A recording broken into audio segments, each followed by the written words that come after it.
मैं 8 महीने की गर्भवती थी और अपनी डिलीवरी के लिए मायके आई थी। माँ ने फोन पर बताया था, घर के पीछे की खाली जमीन पर एक नया कमरा बनवा लिया है। घर में कदम रखते ही अजीब सा एहसास हुआ। माँ, घर के पीछे नया कमरा क्यों बनवाया? बेटा, वहाँ बहुत जगह खाली थी। तेरे पापा को लगा कि वहाँ एक कमरा बना ले तो ताज़ी हवा मिलेगी, माँ ने कहा।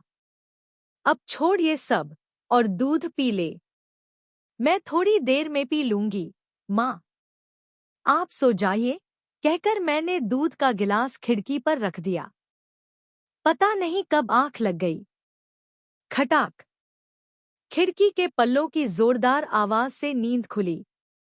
दूध का गिलास गिर चुका था और दूध का रंग लाल हो गया था। मैंने खिड़की से झांका। बाहर गहरा अंधेरा था, पर अंधेरे के बीच से बच्चों के खिलखिलाने की आवाजें आ रही थी। आधी रात को बच्चे। घड़ी देखी, ठीक 12 बज रहे थे। कहते हैं, इस समय आत्माएं सक्रिय होती हैं। मैं गर्भवती थी और सुना था कि ऐसी स्थिति में बुरी आत्माएं पीछा करती हैं। क्या मेरे साथ भी कुछ होने वाला था? डर के मारे कांपते हाथों से खिड़की बंद की और माँ के कमरे में जाने के लिए मुड़ी।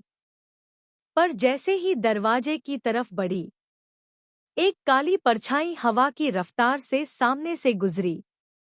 मेरा गला सूख गया।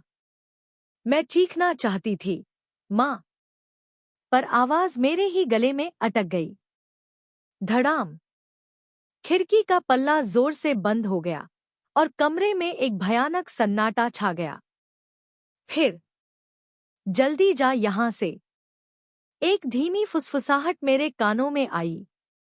मैंने दोनों कानों पर हाथ रख लिए और जोर से चीखने की कोशिश की, पर मेरी आवाज कमरे की दीवारों से टकराकर वापस लौट आई। फिर वो हुआ जिसे देखकर मेरी रूह कांप गई। दरवाजे पर 3 लड़कियां खड़ी थीं।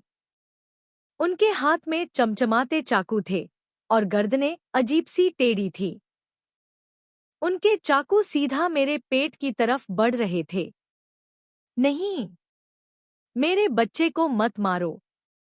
नेहा, नेहा उठ बेटा। मैं हड़बड़ाकर उठी। दिन निकल आया था। माँ मेरे सिर पर हाथ फेर रही थी। क्या हुआ बेटा? कोई बुरा सपना देखा? मैंने घबराकर अपना पेट छुआ। सब कुछ ठीक था, पर वो दूध का गिलास, रात को जो गिरा था, वो तो लाल हो गया था। पर माँ ने हंसते हुए वही गिलास दिखाया। देखो, दूध तो वैसा ही रखा है, तुमने पिया ही नहीं। पर मैंने वो सब अपनी खुली आंखों से देखा था। तो फिर ये सपना कैसे हो सकता है?